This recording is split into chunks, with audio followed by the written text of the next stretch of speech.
The huge Mount Newman iron ore project in Western Australia is approaching its first anniversary. Its first shipment to Japan left in April last year, and the Mount Newman mine was officially opened in June. The town that has sprung up nearby is called Newman, a new dot on the map that is growing more and more familiar to Australians. But is its rich mountain of iron ore attracting the workforce the company needs? Neville Peterson reports. These are drillers working on top of Mount Whaleback. They're drilling holes for explosives for the daily blast, which will send another 90,000 tons of iron ore toppling down into the waiting jaws of the shovels. The temperatures up here on top of the mountain are normally about 102 degrees, and there's a thick swirl of red dust which makes things even more unpleasant. To attract men to work in conditions like these, the mining companies these days must not only pay well, but they compete with each other to provide suitable living quarters away from the mines to make life bearable. Newman Township, 2 miles from the mine, is a splash of green on a harsh red setting. Bill Reedy, the mine's administrative officer, has watched over the growth of the town from its beginnings 2 years ago to its present stage where it houses nearly 1,500 people.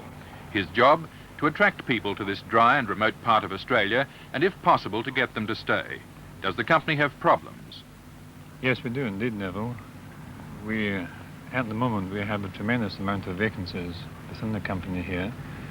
We have been advertising in different parts of the country to get tradesmen and other types of labour with some degree of success. One of our problems, of course, is lack of housing. Now, we're trying to overcome this by a pretty big building programme. And by the end of this year, we should have nearly 400 houses and flats available for other employees. Could lack of labour in the future at any time hold up your production plans? At the moment, it wouldn't. As we do develop, it would very much indeed. We want many more maintenance men to look after our new mining equipment as it comes in. And if these men weren't forthcoming, well, obviously it could have some complications. The company is emphasising house construction because it believes married couples are more stable than single men and more likely to stay. This could be one way to reduce the high labour turnover rate of about 200%. Attractive new brick veneer homes are offered for a rental of only $7 to $8 a week.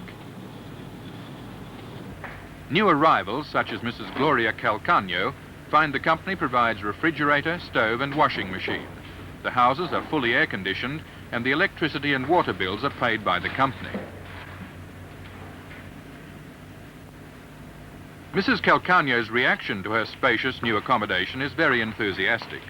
She and her husband have come all the way from Liberia to work here, and they're not disappointed with what they've found. All houses are fully furnished and the town office will fix appliances that go wrong. In the circumstances, it's perhaps hard to understand why the company isn't swamped with applications, but it isn't.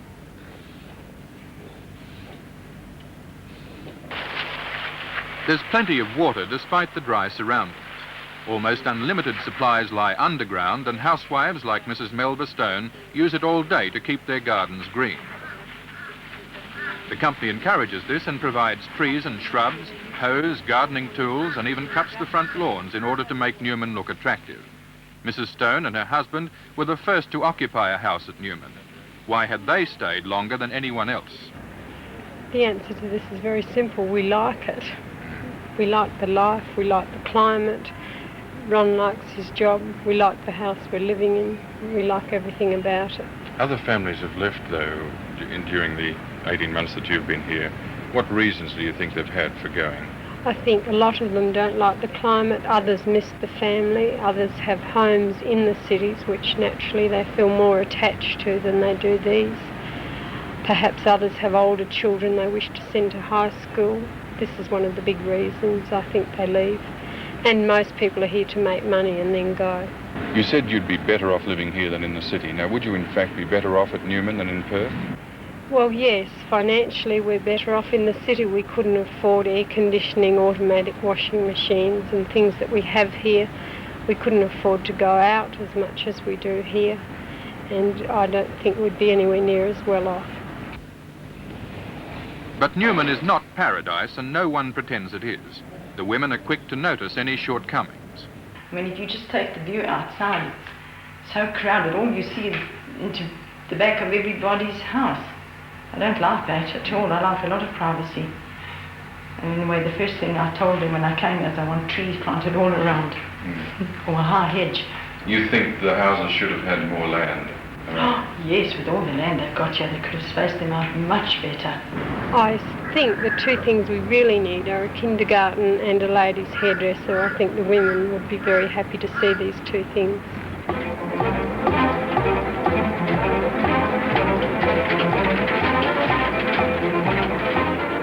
Newman's recruiting problems have been partly the result of their success in selling.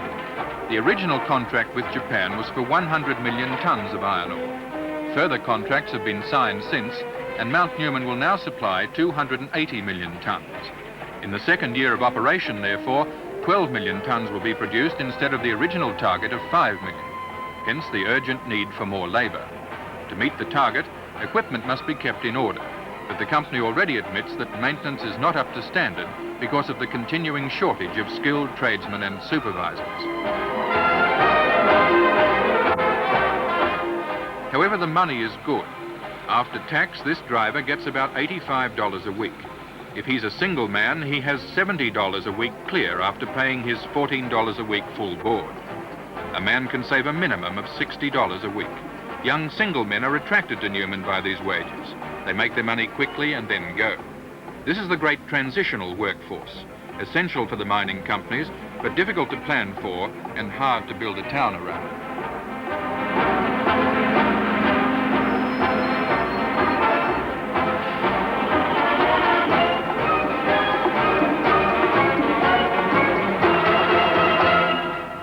So the house building drive goes on to attract married couples and persuade them to stay for a couple of years. 330 houses will go up by the end of this year, and Newman's population of 1,500 is expected to double in the same period. Each house costs the company $30,000 to build. Newman's temporary 3-bed hospital was a place of celebration early this month. Ian Gunn, the 32-year-old mine manager, was on hand to make a presentation.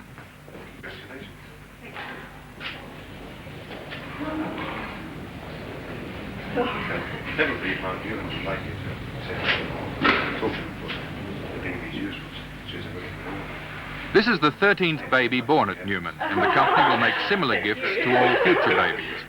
At first, there was reluctance by mothers to stay at Newman for births, but they've come to realize that the facilities and the care are good. A satisfactory hospital helps make a satisfied community, and the company has spared no expense on the hospital.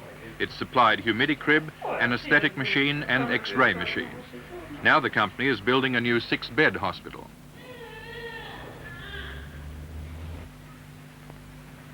Newman's plant nursery is run by former dingo trapper and local identity Charlie Snell. He's finding that a lot of plants grow well with watering in the local soil. A lot of the married couples that are coming up from other towns and cities, they're coming from established towns and they're getting up here and it's rather raw, but the more trees and lawns and parks we can get in, it's giving them a chance to settle in and help actually build the town. In my opinion, the more trees and parks and gardens we get in, the better the town will look. It'll look a cleaner and prettier town, and also it'll lay a lot of the dust and it'll stop a lot of these willy-willies coming through that bring rubbish in and dust and really make a mess of the place. Refuge from the dust can be found in Newman's only motel.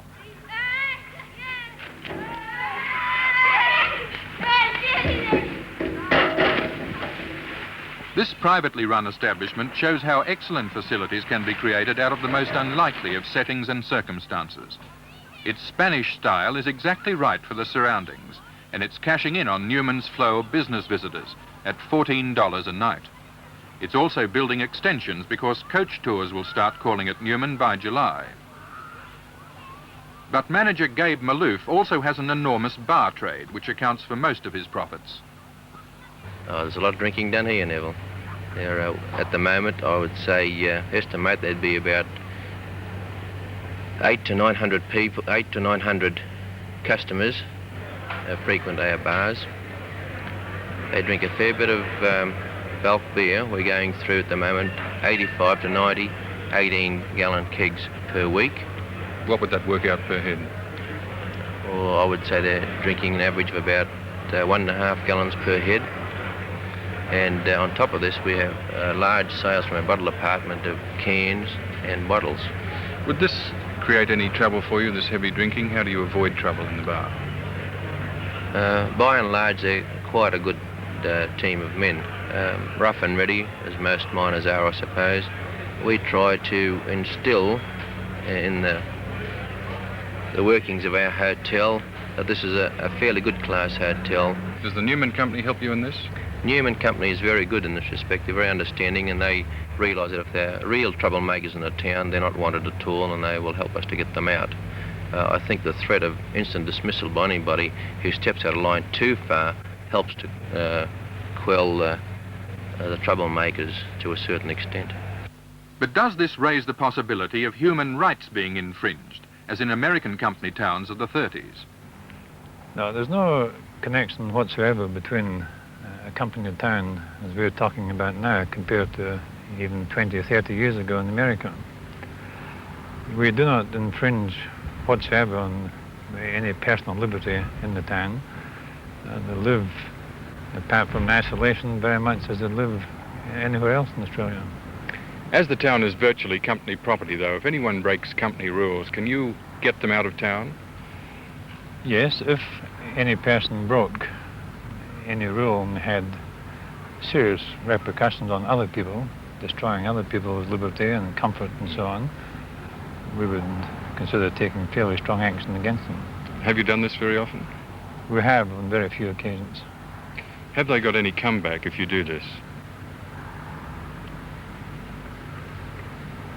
I don't think so. When they come here, the conditions here are explained to each person as they arrive. They're given a list of these rules and regulations, if you wish to call them this, and we find that on the whole the fellows obey them extremely well. A piece of green carpet serves as a portable piece of turf on Newman's Fortescue golf course. The carpet is necessary because the rocks can take a chunk out of a club.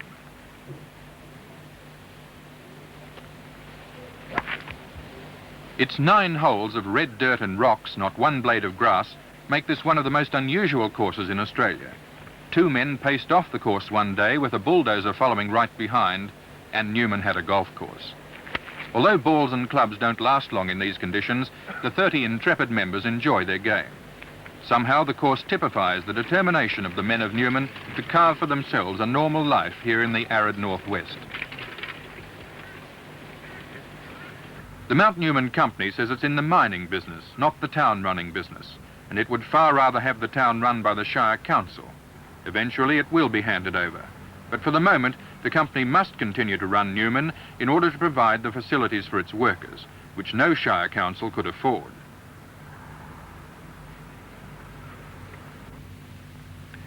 Not all the buildings shown on this map are here yet. The church, for example, the licensed club, and the hospital. But by the end of this year, they will be. Mount Newman Company, the mining company reluctantly managing a town, just hopes that the money is being put to good purpose and that it can find enough people to make good use of them. This is Neville Peterson reporting for Weekend Magazine.